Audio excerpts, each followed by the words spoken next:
Assalamualaikum warahmatullahi wabarakatuh.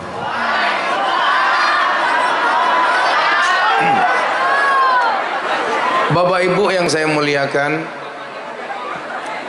surga itu mahal, tetapi orang miskin mampu memilikinya. Kenapa? Karena harganya bukan pada harta, tetapi pada takwa. Mudah-mudahan kumpulnya kita siang hari ini di majelis ini menunjukkan keimanan dan ketakwaan kita, sehingga layak bagi kita untuk diganjar surganya Allah Subhanahu wa ta'ala. Amin Allahumma amin. Yang di sebelah kiri segera diposisikan, yang di depan silakan duduk termasuk banser.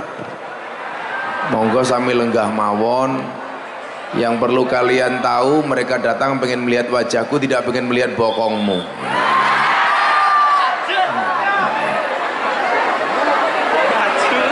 Monggo sambil lenggah.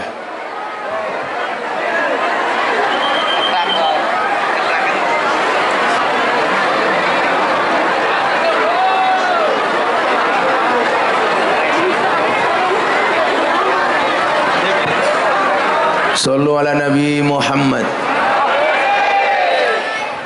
Islam itu secara harfiah bisa dimaknai dengan arti tunduk. Islam itu artinya patuh. Islam itu artinya pasrah. Islam itu artinya keselamatan. Islam itu artinya keamanan, dan Islam itu artinya kedamaian. Untuk mewujudkan damai, mewujudkan rasa aman, mewujudkan rasa selamat, dibuatlah aturan. Apa aturannya? Aturannya adalah takwa.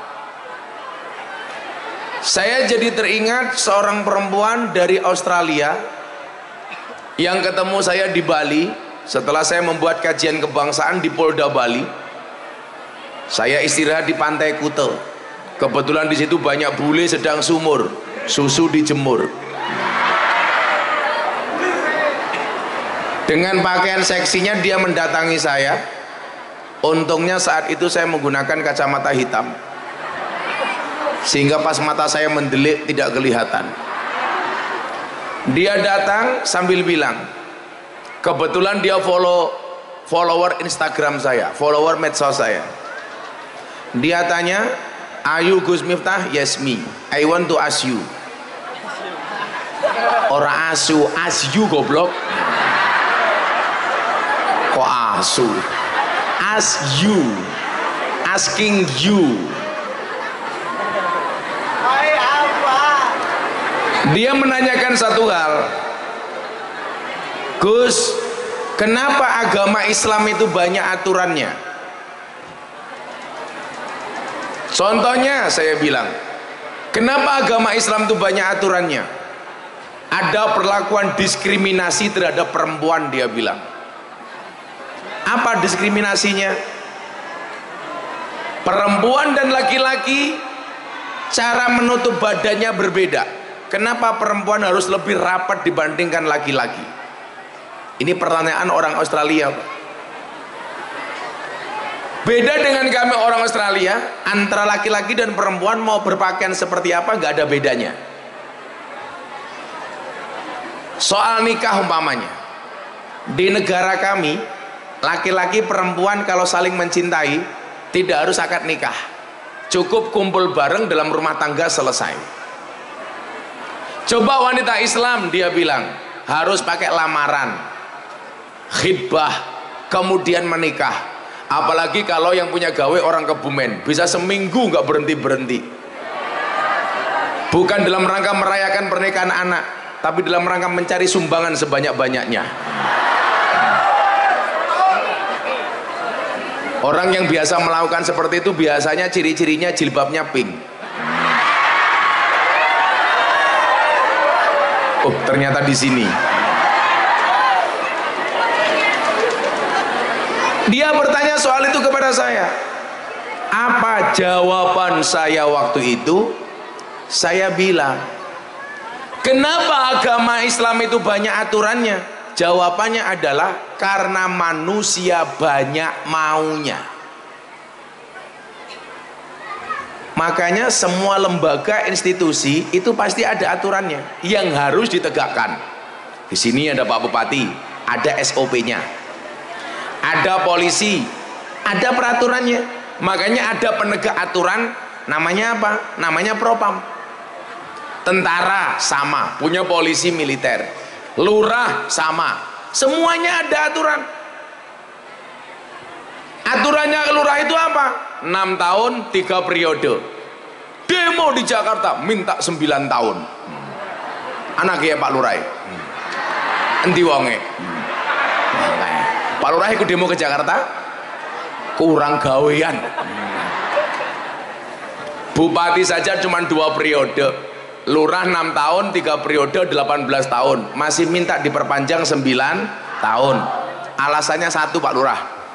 Apa? Untuk mengurangi konflik horizontal sesama masyarakat. Saya bilang kalau mengurangi konflik bukan dengan memperpanjang masa jabatan, tapi ngundang kiai pengajian supaya dinasihati melalui pengajian. Saya curiga kenapa lurah minta perpanjangan jabatan, bukan karena menghindari konflik horizontal, tetapi karena modalnya belum balik.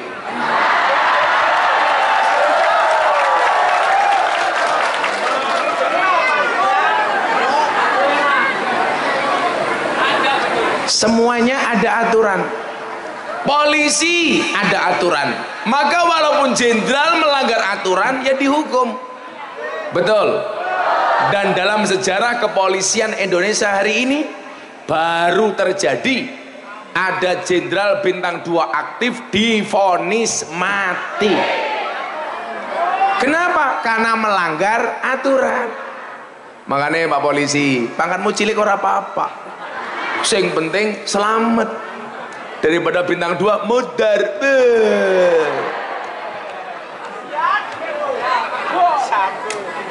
Saya dikasih tahu teman, Gus, tahu nggak uangnya berapa di bank? Emangnya berapa? 99,9 triliun. Ya Allah, itu banser mati urip meneh ping 100 tetap nggak bakal punya uang seperti itu. 99,9 triliun, hampir 100 triliun. Tapi apa artinya uang 100 triliun kalau tidak bisa menikmati, betul? Makanya saya selalu bilang, jangan minta kaya tapi mintalah cukup. Karena banyak orang kaya merasa dirinya tidak cukup. Jangan minta senang tapi minta tenang. Karena banyak orang bersenang-senang tapi hatinya tidak tenang. Coba Sambo bandingkan dengan Banser. Uangnya Banser gak ada apa-apanya, pengajian baik, panitianya lali rokok, tapi hidupnya ayam, duduk apa adanya. Betul Mas Banser? Makanya saya besok bercita-cita kalau saya masuk surga besok yang awal insya Allah Banser. Karena Banser tugasnya survei lokasi. Jadi sebelum kiai masuk surga, surganya disurvei oleh Banser. Begitu surganya siap, kiainya masuk, Bansernya keluar lagi. Ya.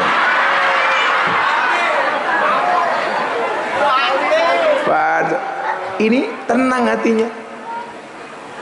Maka kemarin saya ditanya, Gus, hebat mana TNI, Polri apa Banser? Oh Banser. Kok bisa? Iya, TNI Polri banyak yang SK-nya masuk bank untuk hutang. Banser nggak ada yang memasukkan SK-nya ke bank untuk hutang. Kenapa? Karena SK-nya nggak laku. Bukan karena hebat. Semuanya punya aturan. Lah, bermasyarakat saja ada aturan. Contoh umpamanya aturan dari pemerintah, yang menerima BLT adalah orang miskin, karena BLT diperuntukkan untuk orang miskin. Tapi lucunya orang desa, apa namanya tadi? Wergolayan. BLT untuk orang miskin, tapi di Wergolayan yang punya mobil juga ngaku miskin. Betul Pak Lurah? Sehingga yang pusing siapa? Lurah. Bingung, BLT sama jumlah penerimanya lebih banyak jumlah penerimanya. Akhirnya nggak adil, kemudian dicurigai sama warganya. Paling sing didum lurai dulure dewek kayak gitu. Kasihan kalau kamu mencurigai Pak Lurah seperti itu. Pantesan lurahnya Wergolayan nggak bisa gemuk, kurus karena beban pikiran, karena warganya kayak batik, kakean pola. Nah, apalagi kalau ngomong agama. Agama didesain banyak aturannya. Kenapa? Karena manusia banyak maunya. Supaya apa? Kemauan-kemauan manusia ini tidak melampaui batas, tidak keluar dari apa yang kemudian diinginkan oleh Allah dan Rasulnya. Maka tadi saya bilang, surga itu mahal, tetapi orang miskin bisa memilikinya karena harganya bukan pada harta, tapi pada takwa. Nah, aturan dalam agama itu disebut takwa. Takwa itu apa definisinya? Imtisalu awamirillah wajtinabu nawahi. Melaksanakan perintah, tinggalkan larangan. Maka kalau Bapak Ibu pengen dapat surga, tegakkan takwa. Di mana ada perintah, laksanakan. Ada larangan, tinggalkan. Jangankan dalam beragama, Banser loh sebagai sebuah organisasi yang sah. Karena hari ini banyak organisasi yang dilarang masih ngaku organisasi. Banser punya aturan, melanggar yuk dikeplai, salah kok. Betul? Salah. Rumah tangga loh ada aturan. Oh, apa itu suami? Apa itu istri? Istri itu kepanjangannya istana tempat ridho ilahi. Bagaimana mewujudkan keluarga sakinah mawaddah warahmah dalam rumah tangga. Apa itu suami? Kepanjangannya suami, semua uang adalah milik istri. Betul Bu? Cangkem.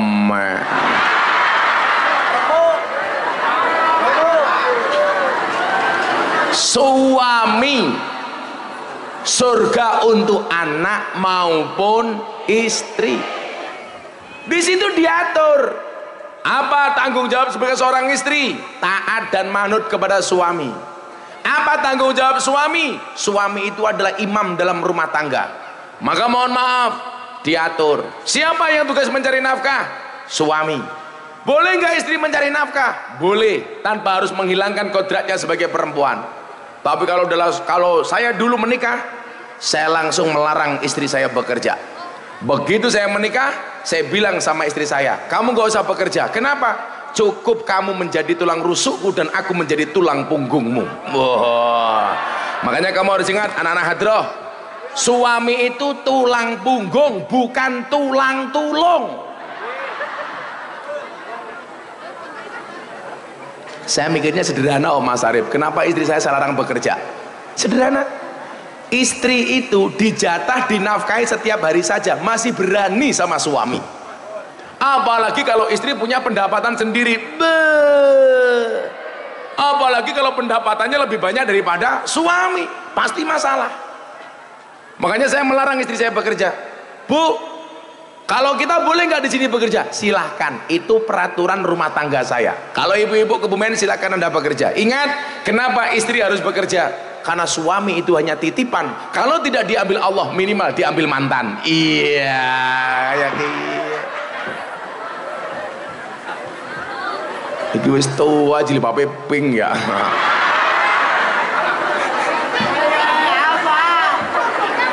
Gayanya sampingnya ngerekam pakai HP. Saya pikir mau ngerekam, ternyata pamer gelang kayak gitu.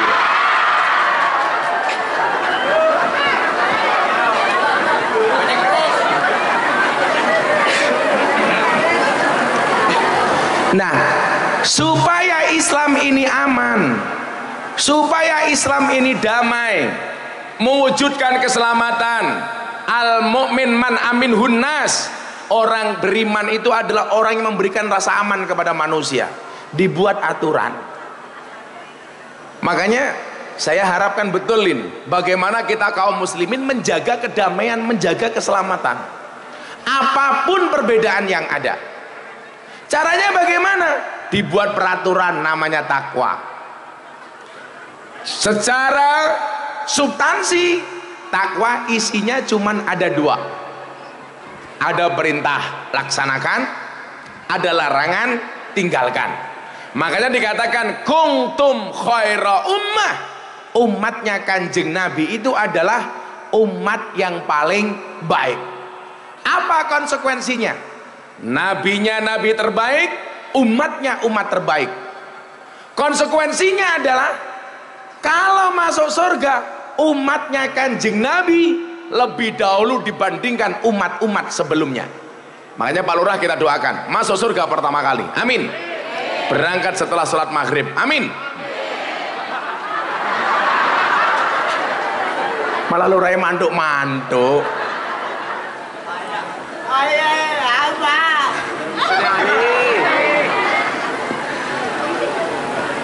Tapi sebaliknya, umatnya Kanjeng Nabi kalau masuk surga dia masuk surga pertama kali.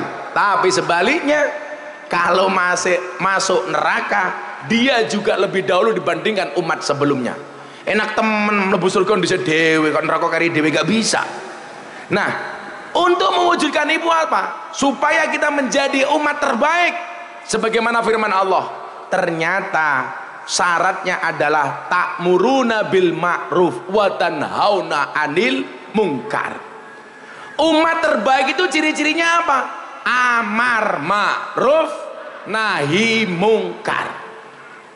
Jangan sampai terjadi amar ma'ruf nyambi munkar. Kalau istilah kerennya apa? STMJ, sholatnya terus maksiatnya jalan. Nah, maka semuanya didesain Pak, hampir nggak ada satu lini pun, bahkan mutlak semuanya diatur oleh agama. Dari hal urusan besar umpamanya urusan tata negara diatur oleh agama, sampai urusan paling kecil sekalipun diatur oleh agama. Contoh urusan kencing, urusan kencing saja diatur oleh agama Mas. Bagaimana kemudian disampaikan siksa kubur yang paling berat disebabkan satu, kencing orang cewek, loro utang orang bayar, diatur oleh agama. Bagaimana kemudian agama didesain untuk ngatur bahkan urusan WC, urusan toilet. Sebelum dilanjutkan guyon fikih, saya mau tanya, ada doa masuk toilet, ada doa keluar toilet. Saya mau tanya, doa masuk toilet berdoa dulu baru masuk atau masuk dulu baru berdoa? Berdoa dulu baru masuk atau masuk dulu baru berdoa? Berdoa dulu baru masuk. Sekarang saya mau tanya, boleh nggak berdoa di dalam toilet? Nggak boleh. Oke, sekarang dijawab. Kalau doa masuk toilet, doa dulu baru masuk. Sekarang pertanyaan berikutnya, doa keluar toilet, keluar dulu baru doa apa doa dulu baru keluar? Hah? Keluar dulu baru doa. Kalau keluar dulu baru doa itu namanya doa keluar toilet apa doa di luar toilet? Saya diulangi, doa masuk toilet, doa dulu baru masuk. Sekarang doa keluar toilet, doa dulu baru keluar atau keluar dulu baru berdoa? Ya doa dulu baru keluar. Berarti berdoa di dalam toilet boleh apa enggak? Boleh, asalkan sesuai dengan proporsinya. Itu yang namanya adil. Wada'u syai'in fi mahalih. Makanya walaupun kasusnya sama, Sambo Putri Chandrawati, Kuat Ma'ruf, Rijal, Eliezer, vonisnya beda-beda. Karena adil itu tidak harus sama. Boleh nggak orang berdoa di dalam toilet? Boleh. Yang nggak boleh itu berlebih-lebihan. Umpama nih, Anda kepleset di toilet, set, baca innalillah, boleh apa enggak? Boleh. Yang nggak boleh berlebih-lebihan, begitu kepleset, alladzina idza asobathum musibah qalu innalillahi wa inna ilaihi rajiun. Itu namanya berlebih-lebihan. Kalau sesuai proporsinya nggak apa-apa Bu. Ada bledek, baru di toilet dalam kamar mandi, tahu-tahu ada bledek, ber kayak gitu. Kaget umpamane. Kita baca subhanallah, boleh apa enggak? Boleh. Yang enggak boleh itu kalau berlebihan. Subhanallah, walhamdulillah, wala ilaha illallah, Allahu akbar. Ngapa? Wong ngising kok ditabui keprimen. Sok tahu. Kamu nggak usah terlalu bersemangat. Amplopmu nggak jelas.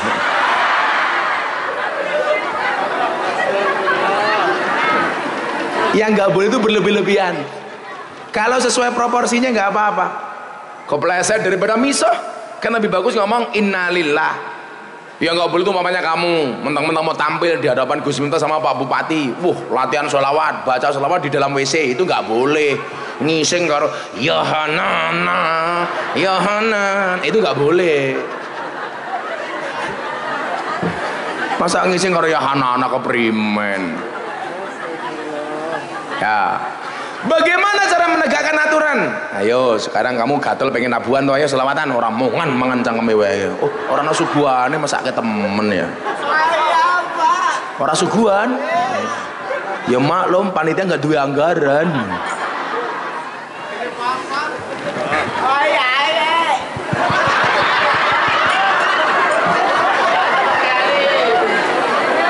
Maksud saya yang disuguh itu mereka itu loh. Kalau saya kan puasa. Pokoknya ngundang Gus Miftah itu paling ngirit. Nggak perlu suguhan. Ayo selawatan. Mau selawatan Bapak Ibu? Udah selawatan dulu yuk. Shallu ala Nabi Muhammad. Coba dijawab yang banter. Kayak apa ya? Ada kayak. Oh, lato-lato. Yang punya lato-lato itu bapak-bapak. Yang main lato-lato perempuan. Orang paham dong. Ya dijawab. Shallu ala Nabi Muhammad. Bapak NU Ibu Mus. Koyo sing bandar 5. Wah, semangat belas. Iki keprimen jilbabe pink, lunggone ngarep, tongkake dislonjorke ning raine inyong keprimen. Aku curiga jangan-jangan sempaknya ya pink.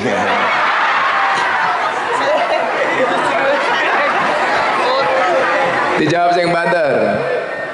Bapak NU Ibu Muslimah, Kakang Ansor, adik Gose. Sabar ngapa ya?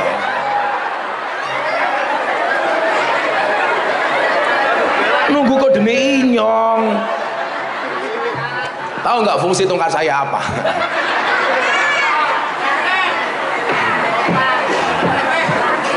Ini tongkat wasiat almarhum Kentus Bupati Tegal. Sebelum meninggal saya dikasih tongkat. Kenapa kemana-mana saya bawa? Supaya kalau pengajian saya ada pahalanya yang mengalir ke almarhum Entus jariahnya. Karena dia jamaah saya, santri saya. Jadi kenapa saya bawa? Kan orang ngajar ibu-ibu Kebumen, orang naik panggung pakai kacamata, pakai tongkat malah dihina. Wow, si buta dari gua hantu. Ini tujuannya itu, kalau ada pahalanya supaya almarhum dapat pahalanya. Makanya kalau Bupati Kebumen pengen dapat pahala apa, dia ngasih apa gitu kira-kira.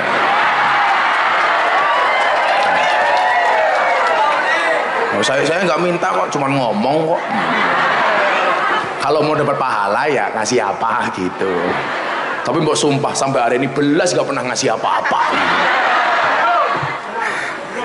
Ya.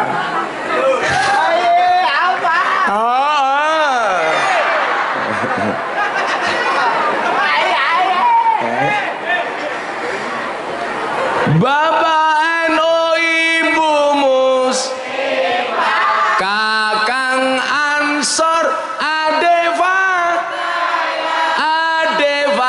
tayat tahlilane saben malam, mulai tahlilan padha nggawa rahmat berkah. akad bae sing dipikir. Ujung-ujungnya badokan ya. Rahmat. Tahlilane saben malam. Mulai tahlilan padha nggawa. Salatullah salamullah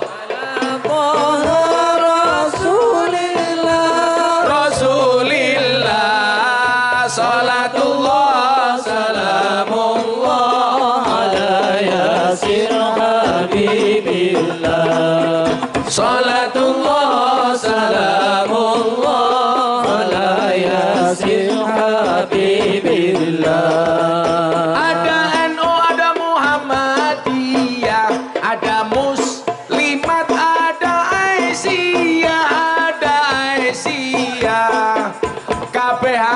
Raja padha congkrah Indonesia makmur rakyate berkah. Kabeh akur raja padha congkrah Indonesia makmur rakyate berkah. Salatullah salamullah ala Toha Rasulillah Rasulillah. Salatullah salamullah Yasir habibillah salatullah salamullah ala yasir habibillah. Wong urip ning alam donya iku ngono mung sedelo bodho asor apes ino awan bengi Sulaya bodho asor pesino awan bengi Sulaya. Salatullah salamullah ala Toha Rasulillah Rasulillah. Salatullah salamullah ala yasir habibillah. Salatullah salamullah ala yasin habibillah. Yen wis mati pondo ramelu bojo ayu wis ana sing nemu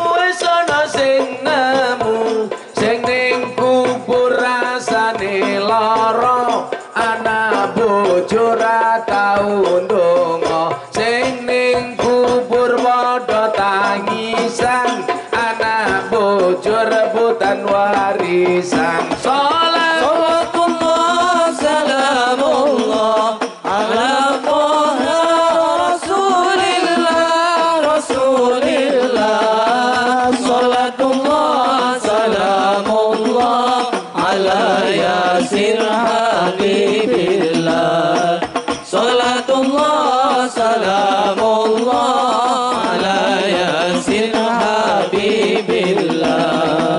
Bocah cilik diwulang ngaji sesuk yen gedhe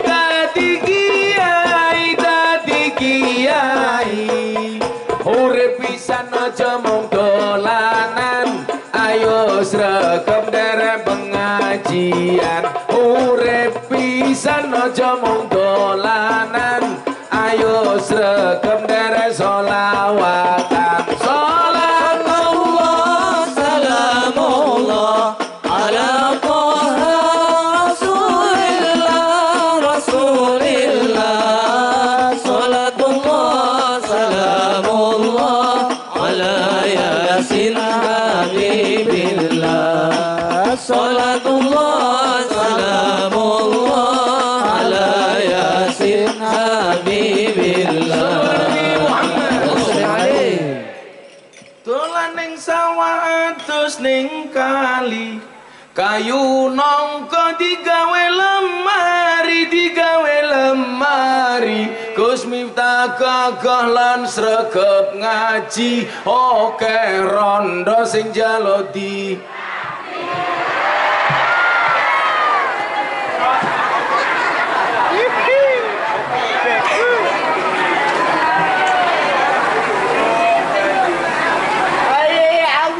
Iya. Kebumen Krawan Gus Miftah, Pak Bupati nih lumayan gagah, tapi sayang senajan gagah, Bupati ini rata ngundang Gus Miftah.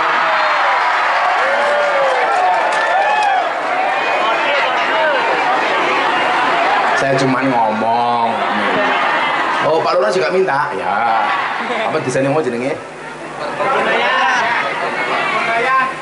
Wargonayan ngundang Gus Miftah.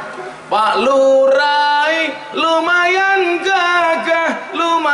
gagah. Ana gajah adus ning beli, najan gagah manuke. Cangkemmu. Masa manuk kecil.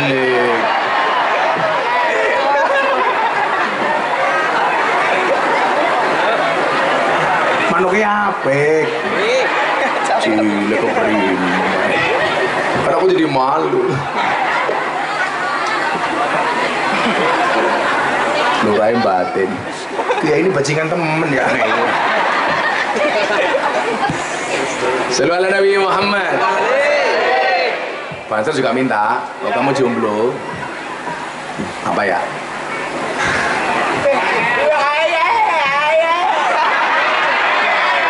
Ya udah, sihir tuh yang jomblo. Sekaliwat lawe jelantah, sekorawon kurang uyah, ampun tangklet kapan jomblo nikah, pacar mawon jomblo mboten. Tuku bawang kleru mrica wis kebacut, sayang mung dianggep Semarang kaline butek, sing disayang matane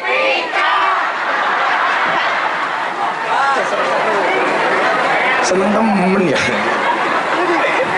Wong wadon njaluk buah belimbing, buah pisang, raine glowing, kakinya belang-belang. Buah belimbing di atas ketek, raine glowing, tungkae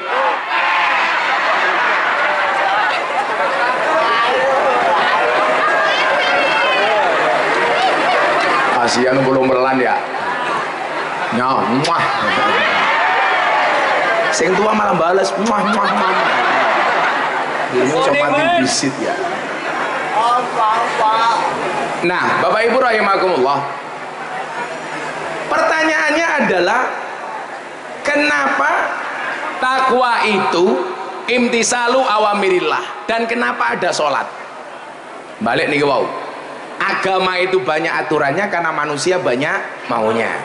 Contoh sing tiang bule takon kali kula niki wau, sadurunge ngomong salat. Kan dia bilang sama saya begini, Bu.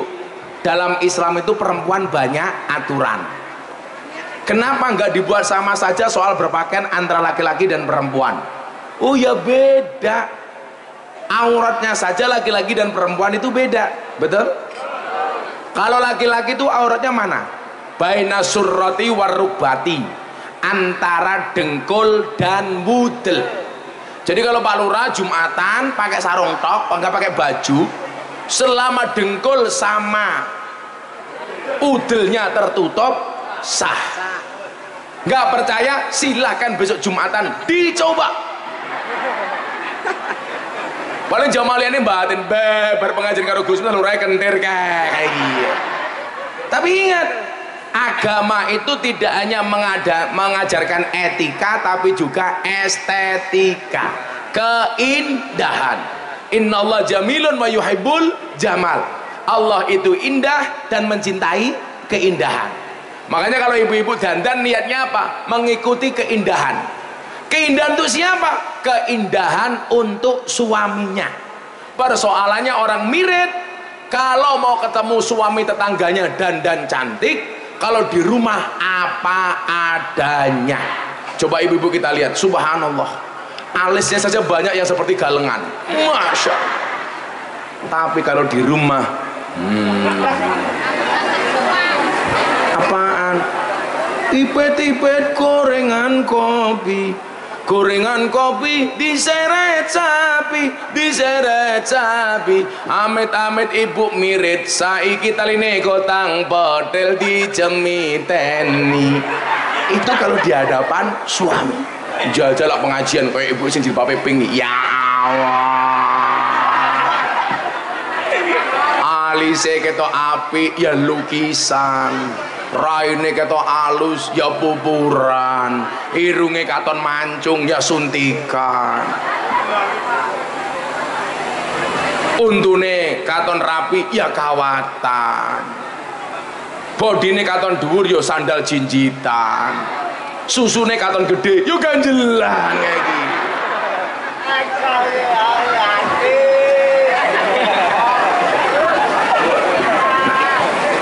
Kalau dibilang aturan kayak berpakaian itu diskriminasi bagi perempuan, saya jawab, Anda salah.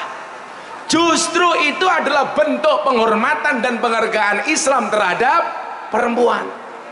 Bu, coba kalau auratnya laki-laki dan perempuan sama, ibu-ibu ke masjid cuma pakai sarung tok, wah, lurahnya nggak jadi sholat. Makanya dibedakan. Bu, mumpung saya ingat, tolong kalau ibu-ibu beli mukena, cari yang satu potong saja, yang long, yang panjang, bukan yang model dua potong, bukan yang potongan tapi yang terusan.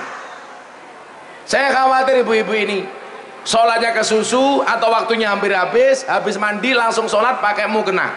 Mukenanya bukan terusan tapi yang potongan. Bahaya. Loh, itu nggak pakai baju, pakai mukena dua potong. Sami Allahu liman hamidah. Malaikatnya mesti bengok. Wah.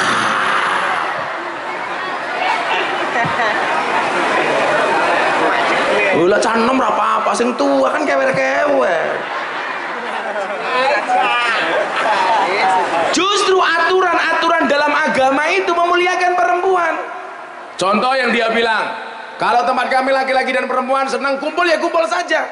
Kalau di Kebumen namanya apa? Kumpul kebo. Agama Islam tidak membolehkan kumpul kebo. Ingat Cah Banjar, kalau ada orang kumpul kebo sampai punya anak, anaknya namanya gudel. Makanya kalau Islam diatur, seneng lamaran. Wala junaha alaikum fi ma aratum min khidbatin nisa au aknantum fi anfusikum. Lamar. Begitu diterima khidbah, lanjut ke persoalan berikutnya. Apa? Akad nikah. Dan yang perlu diingat, akad nikah itu murah. Betul Bu? Yang bikin mahal itu gengsinya mbok nek. Kalau nikahnya murah Mas, di KUA berapa sih? Gratis. Yang menjadikan mahal gengsi.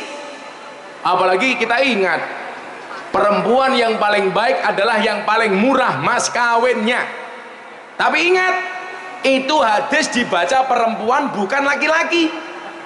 Kalau yang membaca hadis itu laki-laki, menjajah perempuan. Kalau yang membaca perempuan supaya tidak minta mas kawin neko-neko kepada suami. Seperti kemarin kejadian di Jawa Barat, pernikahannya batal gara-gara minta mas kawin sertifikat rumah. Kalau ada hadis yang bunyinya Kanjeng Nabi memberikan mas kawin kepada istrinya 20 ekor unta, yang membaca hadis itu laki-laki apa perempuan? Laki-laki, supaya lebih bertanggung jawab kepada perempuan. Kalau yang membaca hadis itu perempuan, yang jadi perempuan terlalu banyak menuntut kepada laki-laki. Makanya dulu saya Pak Arif ketika menikah sama istri saya, mas kawinnya sama dengan Kanjeng Nabi jumlahnya. Kalau Kanjeng Nabi 20 ekor unta, Gus Miftah 20 ekor tengung.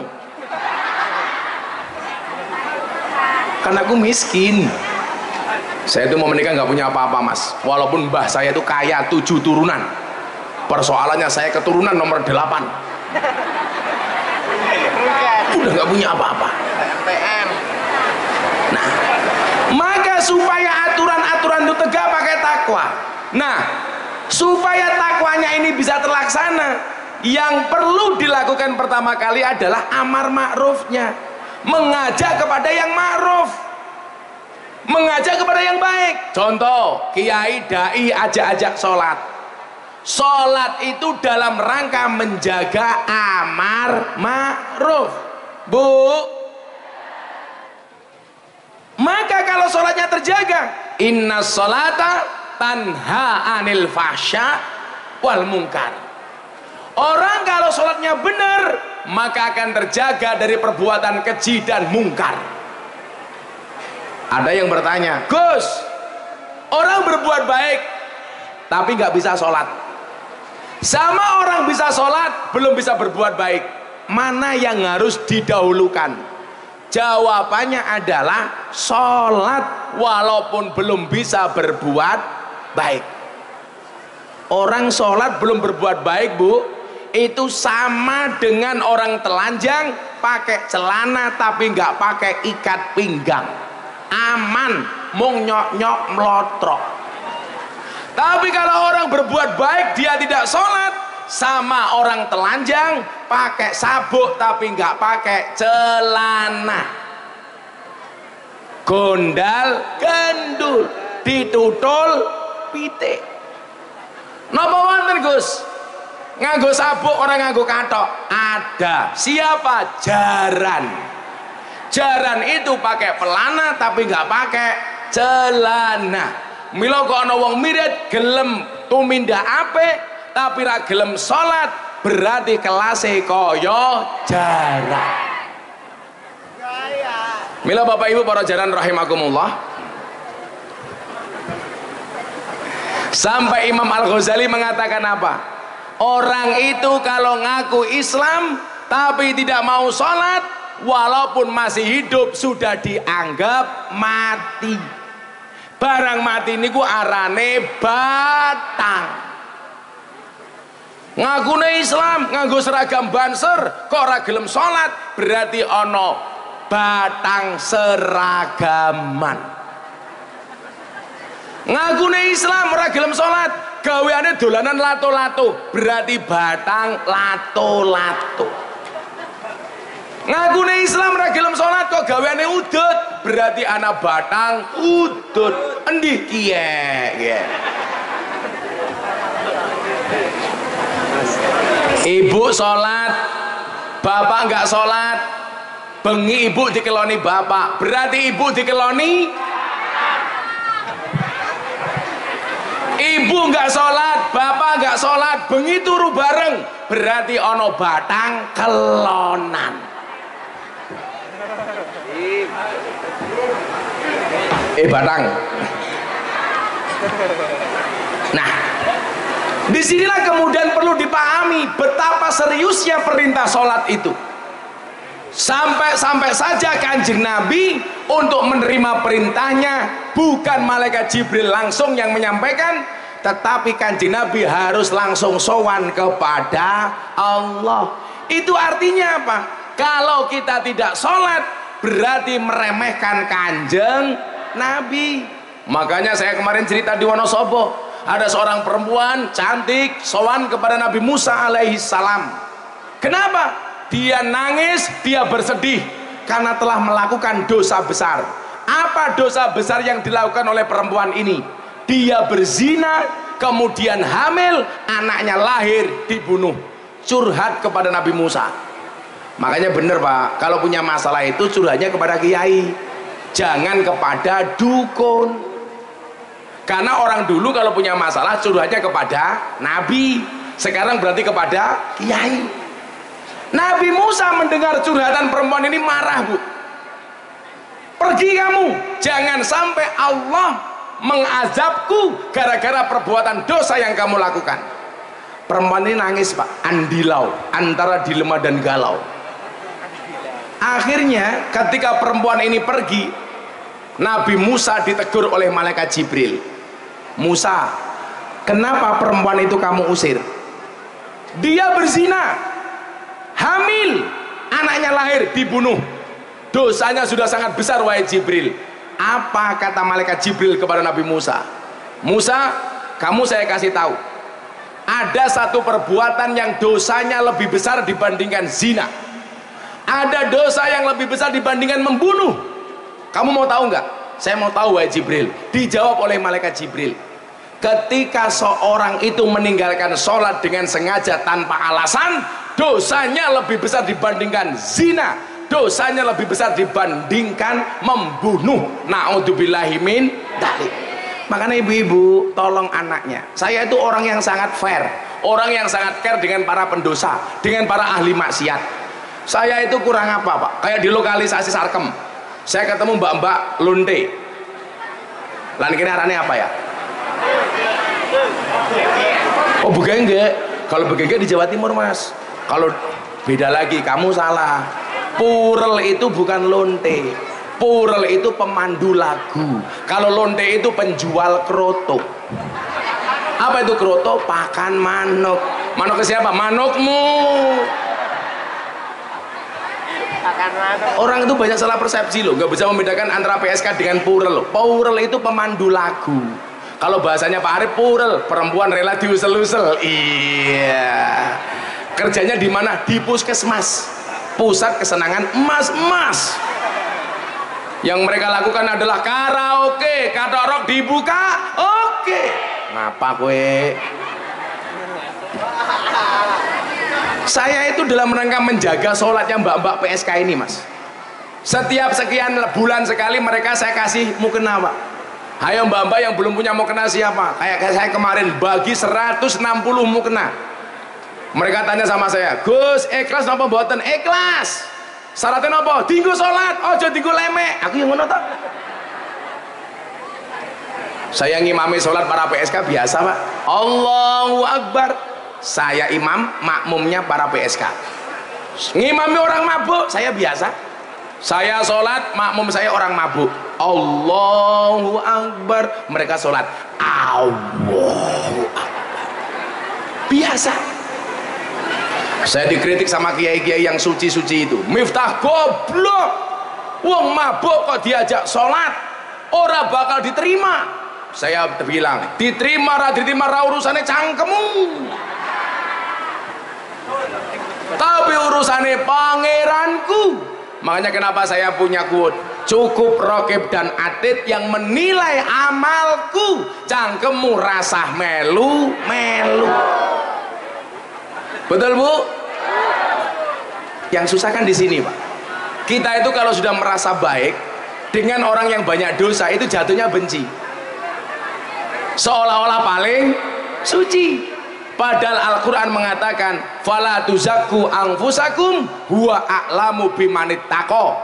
Jangan merasa sok suci, karena dia Allah yang paling tahu siapa di antara kalian yang paling bertakwa. Tapi bagi banyak orang yang berdosa, Allah mengatakan apa? Qul ya ibadiyalladzina asrafu ala anfusihim la taqnatu mir rahmatillah. Bagi para pendosa, jangan berputus asa dari rahmat Allah.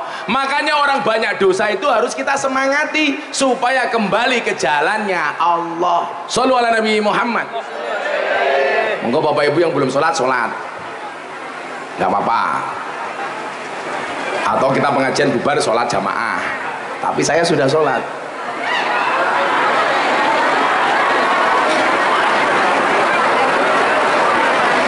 Mun sholat apa dereng? Jangan sampai gara-gara pengajian meninggalkan sholat, naudzubillah min dzalik. Lah, cara mendapatkan sholat yang khusyuk itu gampang. Senang ketika mendengar adzan, pun niku mawon. Lah krungu adzan jenengan susah, tak jamin nggak bakal bisa sholat khusyuk. Tapi kalau krungu adzan seneng, yakin sholatnya khusyuk. Bu, lah krungu adzan susah apa seneng? Alah susah. Duhur denger adzan, Allahu Akbar, Allahu Akbar. Apa jawaban ibu-ibu mirip? Adzan maning. Ora bakal iso khusyuk. Mila kula pesen bola-bali, lak golek tukang adzan sing apik. Lak pujiane sing kepenak. Nang masjid apik tukang adzane elek, ya orang nggak bersemangat masuk ke masjid. Betul Bu? Yo, sambil nunggu yang mau sholat kita sholawatan dulu aja le. Ini nggak mungkin bisa khusyuk, yang satu udah pengen sholat, yang satu masih duduk. Sholawatan. Yo. Salatullah salamullah ala toha rasulillah. Salatullah salamullah ala yasin habibillah, ala yasin habibillah. Tawasana bibis wa biladi rasulillah wa kulli mujahidilillah bi ahlil badri ya Allah, bi ahlil badri ya Allah. Bareng-bareng salatullah salamullah ala toha rasulillah. Salatullah salamullah ala yasin habibillah, ala yasin habibillah. Tawasana bismillah wa bil hadi rasulillah wa kulli mujahidin lillah bi ahlil badri ya Allah, bi ahlil badri ya Allah. Jaga tingkir minumnya kopi, kopi ditanam di pinggir kali.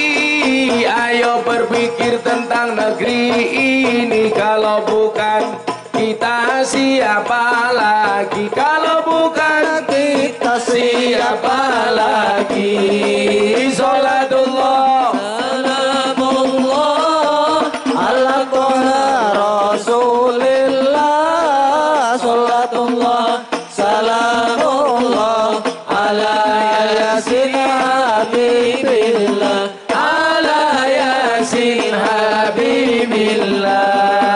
Tawasana bismillah wa biladi rasulillah wa kulli mujahidin lillah bi ahlil badri ya Allah, bi ahlil badri ya Allah. Jalan-jalan di pedesaan, desanya aman bersih terjaga. Sucikan hati, tetapkan iman.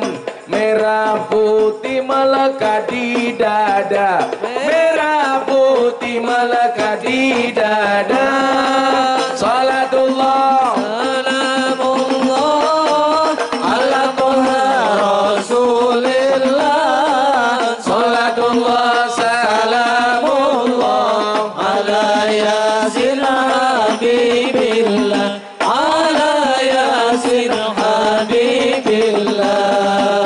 Tawasana bismillah wa bil hadi rasulillah kulli mujahidin lillah bi ahlil badri ya Allah, bi ahlil badri ya Allah. Bunga cantik di dekat taman, beragam warna memikat hati.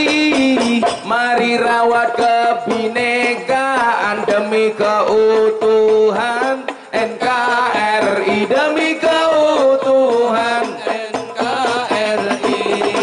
Salatullah salamullah ala toha rasulillah. Salatullah salamullah ala yasin habibillah, ala yasin habibillah. Tawasana bismillah wa biladi rasulillah wa kulli mujahidin lillah bi ahlil badri ya Allah, bi ahlil badri ya Allah. Akhirnya Bapak Ibu, Kanjeng Nabi dawuh awwalu ma yuhasabu bil abdu as-shalah. Yang pertama kali besok dihisab oleh Allah itu adalah salatnya.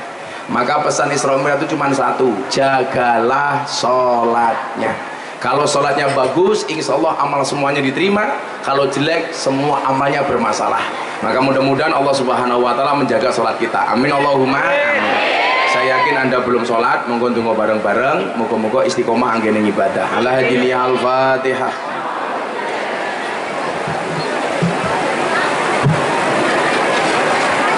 Bismillahirrahmanirrahim. Allahumma shalli ala sayyidina Muhammad wa ala ali sayyidina Muhammad walhamdulillahi rabbil alamin. Allahumma arzuqna istiqomah. Allahumma arzuqna bi ziyadatil ilmi wal rizqi wal ibadah. Allahumma arzuqna ziyaratal Makkah wal Madinah. Allahumma arzuqna dzurriyyatan thayyibah. Allahumma arzuqna alan sakinatan mawaddatan wa rahmah. Allahumma arzuqna bi alfi alfi quwwah. Allahumma arzuqna bi alfi alfi barakah. Allahumma arzuqna bi alfi alfi karamah. Allahumma arzuqna min ahli sunnah wal jamaah. Allahumma arzuqna bi husnil khatimah wa na'udzubika min su'il khatimah wa adkhilna jannata mal abrar ya aziz ya ghafar ya rabbal alamin walhamdulillahi rabbil alamin. Sedaya panitia matur nuwun hadanallahu wa iyyakum ajmain wa lakum minkum. Assalamualaikum warahmatullahi wabarakatuh. Waalaikumsalam warahmatullahi wabarakatuh.